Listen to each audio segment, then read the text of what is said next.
Hi, this is Ellie Fishman. We're live. It's Wednesday, April 5th. Those of you who are of the Jewish persuasion, tonight's the first night of Passover. It's Passover, so enjoy your matzahs. And those of you Catholic, Protestant, I guess this Friday is Good Friday and Easter Sunday. And best of luck to you there, and happy holidays. And those of you who celebrate Ramadan, I think this is the month, so happy holidays. So everybody's celebrating a holiday. It was just a little bit quieter coming to work this morning. I come early, usually there's not much traffic, and there wasn't much traffic surely today as well, though I will admit I think a lot of that relates to the fact there's no school. When there's no school, there's a whole lot less traffic. So that part's really, really easy. So let's see, what am I going to talk about today? Well, if you've been around the last month, 6 weeks, the word you heard was ChatGPT. Basically, it was a company that had been developing some AI-related software, which in many ways is a new way of thinking about search, and pushed forward by Microsoft, who made a $10 billion investment, and very nice presentation. And then you remember that Google tried to show what they were working on called Bard, B-A-R-D, which I've been testing as well, which really wasn't. Had a terrible presentation, and I think they just panicked a little bit and knocked their stock down 15%. I think it's come back for the most part. But if you think about it for a second, search and AI, that's what ChatGPT is. But you know, AI is in search already. Think about it for a second.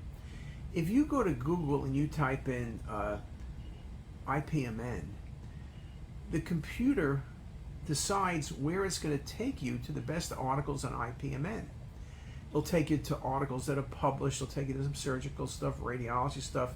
You can look through and make it a little bit more specific. You can follow what it shows you, and we all know whatever you pick, whether it's IPMN or you pick best baseball team or you pick best restaurants, whatever question you ask, Google seems to have the right answer.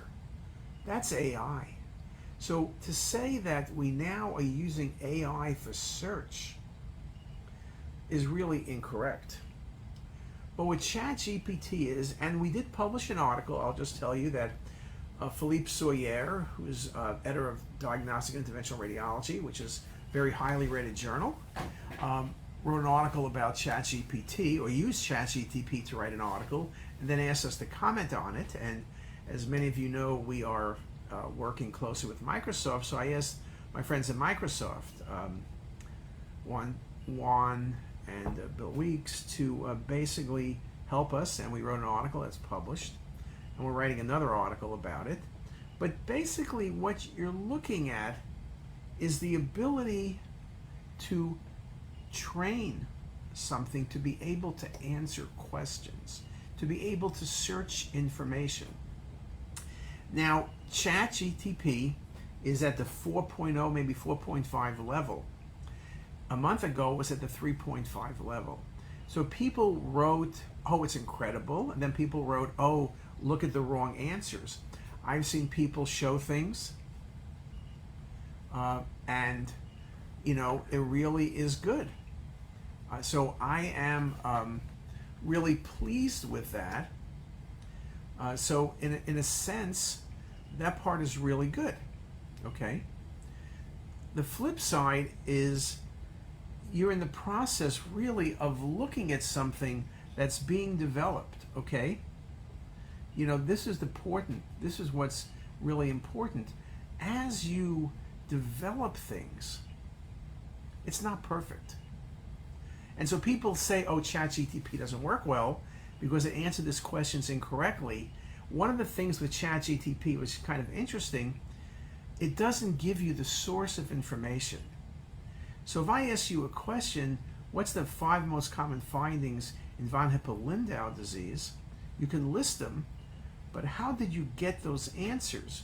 Well, I like to see, well, I looked it up, here's the article, here's the reference. What ChatGPT does is give you the answers, but not where it came from. And in fact, it really is good. It doesn't ever say, I don't know the answer. It'll give you an answer. The answer may be wrong. That's the challenge of ChatGPT, knowing what's right and what's wrong, and particularly as you started looking at people in practice, the question became, what do you do? You know, if people ask questions, they can get the wrong answers. So ChatGPT is not ready for prime time. I think there actually is a term when ChatGPT makes up an answer, which sounds very correct. It's hallucination. That's what it's called. In fact, you know, we all use that term hallucination when someone would make up something. What are you hallucinating? But hallucination is an answer from ChatGPT that really doesn't exist. It's not really the correct answer. Now, there's a really good article you should read, New England Journal of Medicine published this past weekend. I think it's 3 authors, 2 from Microsoft, 1's from Nuance. And they showed how fast things are changing. That they asked a few questions. So let's say there was 2 questions. One, ChatGPT was correct. The other one, it was totally off. The newest version of ChatGPT, which was developed while they were writing the article, they asked the new version to look at those 2 questions and look at the answers and determine whether or not the answers were correct. And first answer, it said correct. The second answer, it said whoever's answering this is making up stuff. This does not exist. This is the wrong answer, which was actually the case. It was the wrong answer. So, Lily's calling me. So Lily, I'm live and I'm recording. I don't know why you don't see me, but it says live video and I'm live. Okay? All right. Bye. Okay, well, hopefully I am live. If not, I'm going to be doing this again soon. But, so it's interesting how fast things are going. So what I want to say is pay attention, but don't be taking it to the bank.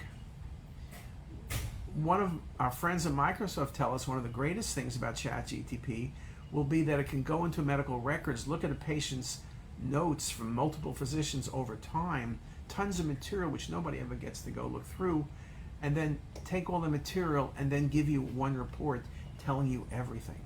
So I think the ability to search medical data, the ability to streamline things and make us more efficient is one of the promises of ChatGPT. The way I think about it is, if you're moving into a building that's 100 stories, even paid your money and moving on the 50th floor, the building is now on the 3rd floor. It's about 2.5 years till it's the 100th floor, and you won't be moving in for 2.5 years. If you look at the building now, you say, you know, this building is no good. It's only 3 floors. My building, I'll never move in. The building's never going to be done. The building is a failure. It's only 3 stories, supposed to be 100. It's a failure. That's the point. It's not a failure. It's not done yet. What's unique about ChatGPT is we're watching a work in progress. We're watching it being done as it's being done. We're criticizing, we're complimenting. That's all great. I think at the end of the day, it's going to make it better. That's what makes it so exciting. But don't think that, like, there's an article, oh, it read the questions wrong, or it did this wrong, or it passed this exam, or failed that exam. It has a long way to go. None of us like material without references. We need references. All these things will be there in time. But my recommendation is watch the ChatGPT space. It's very exciting, and it's going to rapidly change over the next couple of years, and it will impact us in medicine in a way I think that will be very positive. So with that, everyone enjoy the rest of the week, the holidays, the good weather, and everything good in this world. Have a great day, everybody.